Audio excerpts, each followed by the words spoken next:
विकास के नाम पर हम सबसे ज़्यादा नुकसान कर रहे हैं पर्यावरण का। पुराने ज़माने में भले ही हर बीमारी का इलाज नहीं था, लेकिन औसत आयु 100 साल से ऊपर थी। लेकिन वर्तमान समय में देखा जाए तो हम इतने विकसित हो गए हैं कि लगभग हर बीमारी का इलाज हमारे पास है, लेकिन औसत आयु 60 और 70 वर्ष रह गई है। ये सब पर्यावरण प्रदूषण का ही परिणाम है। मानव समाज चाहे कितनी भी उन्नति कर ले, अगर वह पर्यावरण का संरक्षण नहीं करेगा, तो एक दिन खत्म हो जाएगा। ये हम सभी को समझना चाहिए। प्रकृति रक्षया एव लोक रक्षा संभवति इत्यत्र नास्ति संशयः। प्रकृति की रक्षा से ही संसार की रक्षा संभव है, इसमें कोई संदेह नहीं है। तो इस पाठ में यह साफ संदेश दिया गया है कि व्यक्ति कितना भी विकास कर ले, अगर वह प्रकृति को नष्ट करेगा तो वो भी सुरक्षित नहीं रहेगा। प्रकृति की रक्षा करने में ही व्यक्ति की और समाज की और मनुष्य की और सभी प्राणियों की रक्षा है। यदि हम अपनी प्रकृति को नष्ट करेंगे, अपने आसपास के वातावरण को विषैला कर देंगे, तो मानव समाज एक दिन खत्म हो जाएगा। जैसे मैं आपको समझाने के लिए एक उदाहरण दूं, तो एक मछली थी। वह पानी से भरे हुए किसी पात्र में रहती थी। उसका जीवन यापन अच्छे से हो रहा था, लेकिन उसके मन में एक दिन आता है कि वह उसको विकास करना चाहिए, उसे उन्नति करना चाहिए। तो उसने उन्नति के विचार से सोचा कि ये जो पात्र जिसमें मैं रह रही हूँ, आखिर इसके नीचे क्या है। तो मुझे ऐसी कोई चीज़ बनानी चाहिए जिससे मैं इस पात्र में छेद करके देख सकूं कि आखिर इसके नीचे क्या है। नमस्कार दोस्तों, जय श्री राम। स्वागत है आपका हमारी इस वीडियो में। आज हम कक्षा 9वीं के संस्कृत विषय के पाठ 9 नवमः पाठः, जिसका नाम है पर्यावरणम्।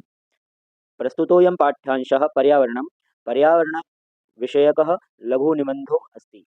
प्रस्तुतोऽयं पाठ्यांशः अर्थात यह प्रस्तुत पाठ्यांश पर्यावरण विषय पर लघु अर्थात छोटा निबंध है। अत्याधुनिक जीवन शैल्यां प्रदूषणं प्राणिनां पुरतः अभिशाप रूपेण समायातम्। अर्थात अत्यधिक आधुनिक जीवन शैली में प्रदूषण प्राणियों के सामने अभिशाप के रूप में मौजूद है। नदीनां वारी मलिनं संजातम्। नदियों का जल मैला हो रहा है। शनैः शनैः धरा निर्वना जायमाना अस्ति। और धीरे धीरे पृथ्वी बिना वन अर्थात पेड़ों वाली हो रही है। यंत्रेभ्यो निःसृतेन वायुना वातावरणं विषाक्तं रुजाकारकं च भवति। अर्थात कारखानों और वाहनों से निकलने वाली वायु से वातावरण विषाक्त होता है। वृक्षाभावात् प्रदूषण कारणाच्च बहूनां पशु पक्षिणां जीवनम एव संकटापन्न दृश्यते। वृक्षों के अभाव से और प्रदूषण के कारण बहुत सारे पशु पक्षियों का जीवन भी संकट में दिखाई देता है। वनस्पतीनाम् अभावदशायां न केवलं वन्यप्राणिनाम् अपितु अस्माकं सर्वेषां जीवनम एव स्थातुं नैव शक्यते। अर्थात वनस्पतियों के अभाव में न केवल वन्य प्राणी अपितु हम सबका जीवित रहना संभव नहीं हो सकता। पादपाः अस्मभ्यं न केवलं शुद्धवायुमेव यच्छन्ति अपितु ते अस्माकं कृते जीवन उपयोगाय पत्राणि पुष्पाणि फलानि काष्ठानि औषधीः छायां च वितरन्ति। अर्थात पेड़ों से हमें न केवल शुद्ध वायु मिलती है, अपितु वे हमारे जीवन में उपयोग के लिए पत्र पुष्प फल लकड़ी औषधि और छाया बांटते हैं, हमें देते हैं। अस्माद् हेतोः अस्माकं कर्तव्यम् अस्ति यद् वयं वृक्षारोपणं तेषां संरक्षणं जलशुचिताकारणम् ऊर्जायाः संरक्षणम् उद्यान तडागादीनां शुचितापूर्वकं पर्यावरण संरक्षणार्थं प्रयत्नं कुर्याम। अर्थात इस कारण हमारा यह कर्तव्य है कि हम सबको वृक्षारोपण, उनकी देखभाल, जल की सफाई, ऊर्जा का संरक्षण, बगीचों तालाबों को स्वच्छ करके पर्यावरण संरक्षण का प्रयत्न करना चाहिए। अनेनैव अस्माकं सर्वेषां जीवनम अनामयं सुखावहं च भविष्यति। इससे ही हम सबका जीवन सुख दुख रहित और सुखकारी होगा। ये तो हुआ इस पाठ का संक्षिप्त परिचय कि इस पाठ में हमें क्या क्या देखने को मिलेगा, क्या क्या हम पढ़ेंगे। लेकिन इस पाठ को पढ़ने का जो उद्देश्य है वह यह है कि हम सभी मिलकर पर्यावरण का संरक्षण करें, क्योंकि विकास के नाम पर हम सबसे ज़्यादा नुकसान कर रहे हैं पर्यावरण का। पुराने ज़माने में भले ही हर बीमारी का इलाज नहीं था, लेकिन औसत आयु 100 साल से ऊपर थी। लेकिन वर्तमान समय में देखा जाए तो हम इतने विकसित हो गए हैं कि लगभग हर बीमारी का इलाज हमारे पास है, लेकिन औसत आयु 60 और 70 वर्ष रह गई है। ये सब पर्यावरण प्रदूषण का ही परिणाम है। मानव समाज चाहे कितनी भी उन्नति कर ले, अगर वह पर्यावरण का संरक्षण नहीं करेगा, तो एक दिन खत्म हो जाएगा। ये हम सभी को समझना चाहिए, इसीलिए इस पाठ को यहाँ पर पढ़ाया जा रहा है। तो आइए पाठ प्रारंभ करते हैं। प्रकृति ही समेषां प्राणिनां संरक्षणाय यतते, अर्थात प्रकृति सभी प्राणियों की संरक्षण के लिए प्रयत्न करती है। इयं सर्वान् पुष्णाति विविधैः प्रकारैः सुख साधनैः च तर्पयति, अर्थात यह सभी को अनेक प्रकार से पुष्ट करती है और सुख साधनों से तृप्त करती है। पृथ्वी जलम तेजः वायु आकाशः च अस्याः प्रमुखानि तत्वानि। पृथ्वी जल तेज वायु और आकाश ये इसके प्रमुख तत्व हैं। तान्येव मिलित्वा पृथक्तया व अस्माकं पर्यावरणं रचयन्ति, अर्थात वे ही मिलकर अथवा पृथक रूप से हमारे पर्यावरण की रचना करते हैं। तो पर्यावरण की रचना कैसे होती है? 5 तत्वों से मिलकर के। आव्रियते परितः समन्तात् लोकाः अनेन इति पर्यावरणम, अर्थात चारों ओर अच्छी तरह से जिसके द्वारा लोक आवृत अर्थात ढका हुआ है उसे हम कहते हैं पर्यावरण। यथा अजात शिशुः मातृगर्भे सुरक्षितः तिष्ठति तथैव मानवः पर्यावरणकुक्षौ। जैसे अजन्मा शिशु बालक माता के गर्भ में सुरक्षित रहता है, वैसे ही मानव पर्यावरण की कोख में सुरक्षित रहता है। परिष्कृतं प्रदूषण रहितं च पर्यावरणम् अस्मभ्यं सांसारिकं जीवन सुखम सद्विचारम सत्य संकल्पम मांगलिक सामग्रीं च प्रददाति, अर्थात शुद्ध और प्रदूषण रहित पर्यावरण हमारे लिए सांसारिक जीवन सुख, अच्छे विचार, सत्य का संकल्प और मांगलिक सामग्री प्रदान करता है। प्रकृति कोपैः आतंकितो जनः किम कर्तुम प्रभवति, प्रकृति के कोप क्रोध से आतंकित मनुष्य क्या कर सकता है? जलप्लावनैः अग्निभयैः भूकंपैः वात्याचक्रैः उल्कापातादिभिश्च संतप्तस्य मानवस्य क्व मंगलम, अर्थात बाढ़, आगजनी, भूकंप, तूफान और उल्कापात आदि से पीड़ित मनुष्य का शुभ अर्थात मंगल कहाँ है? इसका मतलब यही है कि अगर प्रकृति क्रोध करे तो व्यक्ति का कभी भी मंगल नहीं हो सकता। मंगल अर्थात शुभ उसका कभी नहीं हो सकता, चाहे वो कितना भी विकास कर ले। यदि प्रकृति क्रोध करेगी तो व्यक्ति का कभी भी भला नहीं हो सकता। अतएव अस्माभिः प्रकृति रक्षणीया, इसलिए हमें प्रकृति की रक्षा करनी चाहिए। तेन च पर्यावरणं रक्षितं भविष्यति, और उससे पर्यावरण की रक्षा होगी। प्राचीन काले लोकमंगल शमसिना ऋषयोः वने निवसन्ति स्म। प्राचीन काल में पुराने समय में संसार का कल्याण चाहने वाले ऋषि वन में रहते थे। यतो ही वने सुरक्षितम पर्यावरणम उपलभ्यते स्म, तो प्राचीन जो ऋषि मुनि थे वह वन में रहते थे क्योंकि वन में ही सुरक्षित पर्यावरण उपलब्ध होता था।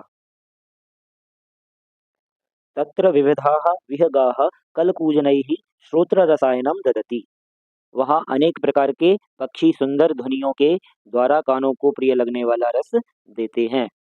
इसके बाद आगे है सरितो निर्झराश्च अमृत स्वादु निर्मलम जलम प्रयच्छन्ति, अर्थात नदियाँ, पर्वत और झरने अमृत के समान स्वच्छ जल प्रदान करते हैं। वृक्षाः लताश्च फलानि पुष्पाणि ईंधन काष्ठानि च बाहुल्येन समुपहरन्ति, अर्थात पेड़ और लता फल फूल और ईंधन के लिए लकड़ी अधिक मात्रा में उपहार के रूप में देते हैं। शीतल मंद सुगंध पवना औषध संकल्पम प्राणवायु वितरंती, अर्थात शीतल मंद और सुगंध वन की वायु औषधि के समान प्राणवायु वितरित करती है। परंतु स्वार्थांधो मानवः तदैव पर्यावरणम अद्य नाशयति, परंतु स्वार्थ में अंधा मनुष्य वैसे ही आज भी पर्यावरण का नाश कर रहा है। स्वल्पलाभाय जनाः बहुमूल्यानि वस्तूनि नाशयन्ति, अपने थोड़े से लाभ के लिए लोग बहुमूल्य वस्तुओं का नाश कर देते हैं। जनाः यंत्रागाराणां विषाक्तं जलम नद्यां निपातयन्ति, लोग कारखाने का दूषित जल नदियों में गिराते हैं। तेन मत्स्यादीनां जलचराणां च क्षणेनैव नाशो भवति, जिससे मछली आदि जल में रहने वाले जीवों का क्षण भर में ही नाश हो जाता है। नदी जलम अपि तत् सर्वथा अपेयम जायते, मानवाः व्यापारवर्धनाय वनवृक्षान् निर्विवेकम छिन्दन्ति, अर्थात नदी का जल भी हमेशा पीने योग्य नहीं रहता है। लोग व्यापार को बढ़ाने के लिए वन के वृक्षों को बिना विवेक अर्थात बिना सोचे समझे काटते हैं। तस्मात् अवृष्टि वर्धते वन पशवश्च शरणरहिता ग्रामेषु उपद्रवम विदधति, उससे वर्षा का अभाव होता है और वन के पशु शरण रहित होकर गांव में उपद्रव करते हैं। आप लोग आए दिन देखते रहते होंगे, जंगलों से शेर भालू निकल करके गांव में आ जाते हैं और वहां लोगों को परेशान करते हैं, क्योंकि व्यक्ति ने, समाज ने वृक्षों को नष्ट कर दिया है, वनों को नष्ट कर दिया है, जिससे वो शरण रहित हो गए हैं। वो कहाँ जाएंगे बेचारे। आगे है, शुद्ध वायुरपि वृक्ष कर्तनात् संकटापन्नो जायते। अर्थात पेड़ों के काटने से वृक्ष शुद्ध वायु का भी संकट उत्पन्न होता है। एवं ही स्वार्थांध मानवैः विकृतिम उपगता प्रकृति ही एव सर्वेषां विनाशकर्त्री भवति। इस प्रकार स्वार्थ में अंधे लोगों के द्वारा विकृत अर्थात दूषित होकर प्रकृति ही सबका नाश करने वाली हो गई है। विकृतिम उपगते पर्यावरणे विविधाः रोगाः भीषण समस्याश्च संभवन्ति तत्सर्वमिदानीं चिंतनीयं प्रतिभाति। अर्थात दूषित पर्यावरण में विभिन्न रोग और भीषण समस्याएं होती हैं, तो यह सब चिंता के योग्य है। आगे है, धर्मो रक्षति रक्षितः इत्यार्ष वचनम। रक्षा किया गया धर्म ही रक्षा करता है, यह ऋषियों का वचन है। पर्यावरण रक्षणम अपि धर्मस्यैव अंगम इति ऋषयः प्रतिपादितवन्तः। पर्यावरण की रक्षा भी धर्म का ही अंग है, ऐसा ऋषियों ने बताया है। अतएव वापि कूपतडागादि निर्माणम देवायतनम विश्रामगृहादि स्थापनांच धर्म सिद्धेः स्त्रोतो रूपेण अंगीकृतम। अर्थात इसलिए बावड़ी, कुएं, तालाब आदि का निर्माण, मंदिर और विश्राम गृह आदि की स्थापना को धर्म सिद्धि के स्त्रोत के रूप में स्वीकार किया गया है। कुक्कुरः, सूकुरः, सर्पः, नकुलादि स्थलचराः, मत्स्यः, कच्छपः, मकर प्रभृतयः जलचराश्च अपि रक्षणीया यत् ते स्थलमलानाम् अपनोदिनः जलमलानाम् अपहारिणश्च। अर्थात कुत्ता, सूअर, सांप और नेवला आदि भूमि पर रहने वाले जंतुओं, मछली, कछुआ, मगरमच्छ आदि जल में रहने वाले जीवों की भी रक्षा करनी चाहिए, क्योंकि वे भूमि में गंदगी को और जल की गंदगी को दूर करने वाले होते हैं। प्रकृति रक्षया एव लोक रक्षा संभवति इत्यत्र नास्ति संशयः। प्रकृति की रक्षा से ही संसार की रक्षा संभव है, इसमें कोई संदेह नहीं है। इस पाठ में यह साफ संदेश दिया गया है कि व्यक्ति कितना भी विकास कर ले, अगर वह प्रकृति को नष्ट करेगा तो वो भी सुरक्षित नहीं रहेगा। प्रकृति की रक्षा करने में ही व्यक्ति की और समाज की और मनुष्य की और सभी प्राणियों की रक्षा है। यदि हम अपनी प्रकृति को नष्ट करेंगे, अपने आसपास के वातावरण को विषैला कर देंगे, तो मानव समाज एक दिन खत्म हो जाएगा। उदाहरण के लिए एक कहानी सुनाऊं अगर मैं आपको, तो एक मछली थी, वह पानी से भरे हुए किसी पात्र में रहती थी। उसका जीवन यापन अच्छे से हो रहा था, लेकिन उसके मन में एक दिन आता है कि वो विकास करना चाहिए, उसे उन्नति करना चाहिए। तो उसने उन्नति के विचार से सोचा कि ये जो पात्र जिसमें मैं रह रही हूँ, आखिर इसके नीचे क्या है, तो मुझे ऐसी कोई चीज़ बनानी चाहिए जिससे मैं इस पात्र में छेद करके देख सकूं कि आखिर इसके नीचे क्या है। तो उसने कई सालों तक मेहनत की और मेहनत करने के बाद में उसने एक ऐसी चीज़ बना ली जिससे कि वो उस पात्र में छेद कर सकती है। तो माना जाए तो उस मछली ने विकास कर लिया कि उसने उस पात्र में छेद करने वाली वस्तु का निर्माण कर लिया। अब उसके बाद में वह मछली क्या करती है, जिस पात्र में वो रह रही थी उसी में छेद कर देती है। पात्र में छेद होने की वजह से उस पात्र में जितना भी जल था वह निकल जाता है और मछली बिना जल के तड़प तड़प के मर जाती है। वैसे ही हमारा मानव समाज है उस मछली की तरह। प्रकृति ने, भगवान ने हमें जो कुछ भी दिया है वह हमारे जीवन यापन के लिए पर्याप्त है, लेकिन हमें जो मिला हुआ है उसका दुरुपयोग करते करते हम उसका इतना दुरुपयोग कर रहे हैं, उसे इतना विषाक्त कर रहे हैं कि एक दिन उस मछली की तरह हमारा विनाश हो जाएगा अगर हमने अपने पर्यावरण का, अपनी प्रकृति का संरक्षण नहीं किया तो। इसीलिए हमें अपनी प्रकृति, अपने पर्यावरण को साफ रखना चाहिए, उसकी रक्षा करनी चाहिए। आइए अब हम इस पाठ का अभ्यास कार्य करेंगे। तो अब पाठ का अभ्यास कार्य करते हैं। इसमें पहला वाला प्रश्न है, एक पदेन उत्तरम लिखत, एक शब्द में उत्तर लिखिए। तो पहला वाला प्रश्न है इसका, मानवः कुत्र सुरक्षितः तिष्ठति, तो उत्तर हो जाएगा पर्यावरण कुक्षौ। दूसरा प्रश्न है, सुरक्षितम पर्यावरणम कुत्र उपलभ्यते स्म, तो उत्तर हो जाएगा वने। अगला प्रश्न है, आर्षवचनम किमस्ति, तो उत्तर होगा इसका धर्मो रक्षति रक्षितः। चौथा प्रश्न है, पर्यावरणम अपि कस्य अंगम इति ऋषयः प्रतिपादितवन्तः, तो उत्तर हो जाएगा धर्मस्य। अगला प्रश्न है इसी का, लोक रक्षा कया संभवति, तो उत्तर हो जाएगा प्रकृति रक्षैव। अगला प्रश्न है अजात शिशु कुत्र सुरक्षितः तिष्ठति, तो उत्तर हो जाएगा मातृगर्भे। अगला प्रश्न है इसी का प्रकृति ही केशाम संरक्षणाय यतते, तो उत्तर हो जाएगा प्राणिनाम। इसके बाद दूसरा वाला प्रश्न है, इसमें कहा गया है अधोलिखितानां प्रश्नानां उत्तराणि संस्कृत भाषया लिखत, नीचे दिए गए प्रश्नों के उत्तर संस्कृत भाषा से लिखिए। पहला प्रश्न है प्रकृतेः प्रमुखो तत्वानि कानि सन्ति, तो उत्तर हो जाएगा इसका पृथ्वी जलम तेजो वायु आकाशस्य प्रमुखानि पंचतत्वानि सन्ति। अगला प्रश्न है स्वार्थान्धः मानवः किं करोति, तो उत्तर हो जाएगा स्वार्थान्धः मानवः पर्यावरणं नाशयति। तीसरा प्रश्न है पर्यावरणे विकृतेः जाते किं भवति, तो उत्तर हो जाएगा पर्यावरणे विकृते जाते विविधाः रोगाः भीषणसमस्याश्च जायन्ते। अगला प्रश्न है अस्माभिः पर्यावरणस्य रक्षा कथं करणीया, तो उत्तर हो जाएगा वृक्षारोपणं कृत्वा वापि तडागादि निर्माणं कृत्वा जलचराणां च रक्षणेन अस्माभिः पर्यावरणस्य रक्षा करणीया। अगला प्रश्न है ग वाला लोक रक्षा कथम संभवति, तो उत्तर हो जाएगा प्रकृति रक्षैव लोक रक्षा संभवति। अगला प्रश्न है परिष्कृतं पर्यावरणम अस्मभ्यं किं किं ददाति, तो उत्तर हो जाएगा परिष्कृतं पर्यावरणम अस्मभ्यं सांसारिकं जीवन सुखम सद्विचारम सत्यसंकल्पम मांगलिक समीचीनम प्रददाति।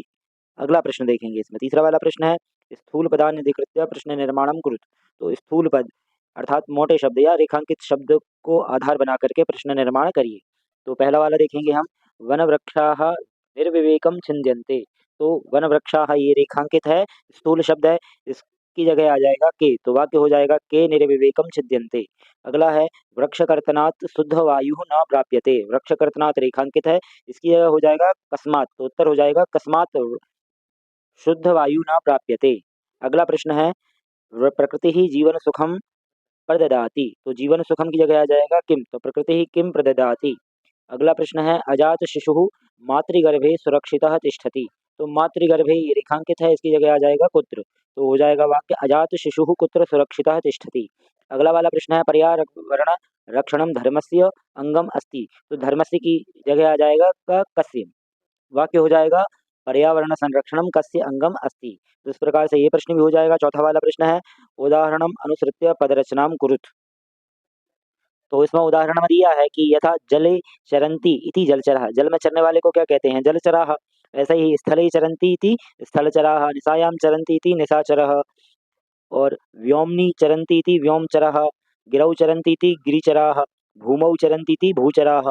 वैसे ही दूसरे खवाले का उदाहरण यथा दिया है न पेयम इति अपेयम, तो न वृष्टि इति अवृष्टि, न सुखम इति असुखम, न भावः इति अभावः, न पूर्णः इति अपूर्णः। ठीक है, इस प्रकार से ये हो जाएगा। उसके बाद दूसरा वाला देखेंगे, इसमें है उदाहरणम अनुसृत्य पद निर्माणम कुरुत, जैसे वी प्लस क्री प्लस कितन तो हो जाएगा विकृति ही, वैसे ही प्र प्लस गम प्लस कितन तो हो जाएगा प्रगति, दृश प्लस कितन तो दृष्टि ही, गम प्लस कितन तो गति ही, मन प्लस कितन मति ही, शम प्लस कितन शांति ही, भी प्लस कितन भीति ही, जन प्लस कितन जाति ही, भज प्लस कितन भक्ति ही, नी प्लस कितन नीति ही। इस प्रकार से ये हो जाएगा। छठवा वाला प्रश्न है निर्देशानुसारम परिवर्तयत, तो निर्देश के अनुसार वाक्यों को परिवर्तन करना है, जैसे यथा स्वार्थांध भावो मानवः अद्य पर्यावरणम नाशयति, इसका बहुवचन क्या होगा, तो स्वार्थांधाः मानवाः अद्य पर्यावरणम नाशयन्ति, ये बहुवचन में हो जाएगा वाक्य। वैसे ही का वाला देखेंगे संतप्तस्य मानवस्य मंगलम कुतः, इसे बहुवचन में करना है, तो संतप्तानां मानवानां मंगलम कुतः, ये बहुवचन में हो जाएगा वाक्य। वैसे ही देखेंगे मानवाः पर्यावरणम कोक्षौ सुरक्षिताः भवन्ति, तो इसे इस वाक्य को एक वचन में करेंगे तो कैसे होगा मानवः पर्यावरण कुक्षौ सुरक्षितः भवति। फिर ग वाला है वन वृक्षाः निर्विवेकम छिद्यन्ते, इसे एक वचन में करना है, तो वन वृक्षाः निर्विवेकम छिद्यते। घ वाला देखेंगे गिरि निर्झराः निर्मलम जलम प्रयच्छन्ति, तो इसे द्विवचन में करना है, तो गिरि निर्झरौ निर्मलम जलम प्रयच्छतः। वैसे ही ङ वाला देखेंगे सरित निर्जलम सरितः निर्जलम जलम प्रयच्छति, इसे बहुवचन में करना है, तो सरिताः निर्जलम जलम प्रयच्छन्ति। ठीक है, इस तरह से ही हो जाएगा। इसके बाद आ वाला देखेंगे इसी का, तो पर्यावरण रक्षणाय भवन्तः किं करिष्यन्ति इति विषये पंचवाक्यानि लिखत, पर्यावरण संरक्षण के लिए आप क्या करेंगे वो उस पर 5 वाक्य लिखिए। जैसे अहम विषाक्तुम अवकरम नदीषु न पातयिष्यामि, ये एक वाक्य हो गया। वैसे ही अहम वृक्ष छेदनम न करिष्यामि, दूसरा वाक्य हो जाएगा अहम उद्याने वृक्षारोपणम करिष्यामि। तीसरा वाक्य हो जाएगा अहम अवकरंडोले एव अवकरम पादयिष्यामि। चौथा हो जाएगा अहम तलाकादीनां निर्माणम करिष्यामि। पांचवा हो जाएगा अहम लोक रक्षायै प्रकृतिम रक्षयिष्यामि। तो इस प्रकार से ये 5 वाक्य बन जाएंगे। फिर 7वां वाला प्रश्न देखेंगे इधर, उदाहरणम अनुसृत्य उपसर्गान पृथक्त्वा लिखत। तो इसमें जैसे यथा दिया गया है संरक्षणाय म स्म प्रत्यय है, ठीक है। वैसे ही प्रभवती में प्र उपसर्ग है, उपलभ्यते में उप उपसर्ग है, निवसंती में नि उपसर्ग है, समुपहरंती में सम उपसर्ग है, वितरंती में वि उपसर्ग है, प्रयच्छन्ति में प्र उपसर्ग है, उपगता में उप उपसर्ग है, प्रतिभाति में प्रति उपसर्ग है, ठीक है। तो इस तरह से ये उपसर्ग हो जाएंगे। अब उसका दूसरा वाला, इसी का दूसरा वाला प्रश्न है, इसमें उदाहरणम अनुसृत्य अधोलिखितानां समस्त पदानां विग्रहम लिखत। यहाँ पे इन्हें विग्रह शब्द लिखना है, तेजो वायु तेजः वायु, जैसे ये दिया गया है वैसे ही निर्झराः गिरयः निर्झरा निर्झरा च, ठीक है। निरी गिरझराः, तो गिरयः निर्झराः च, ठीक है। वैसे ही इसका समस्त पदों का विग्रह लिखना है इसमें, सीधी सी बात। तो पहले का हो जाएगा पत्र पुष्पे का पत्रम च पुष्पम च, लता वृक्षौ का लता च वृक्षा च, पशु पक्षी च का पशु च पक्षी च, कीट पतंगौ का कीट च कीटः च पतंगः च। इस तरह से ही हो जाएगा। तो इसी के साथ में ये वाला पाठ हमारा समाप्त होता है। आशा है आपको समझ में आया होगा। जय श्री राम।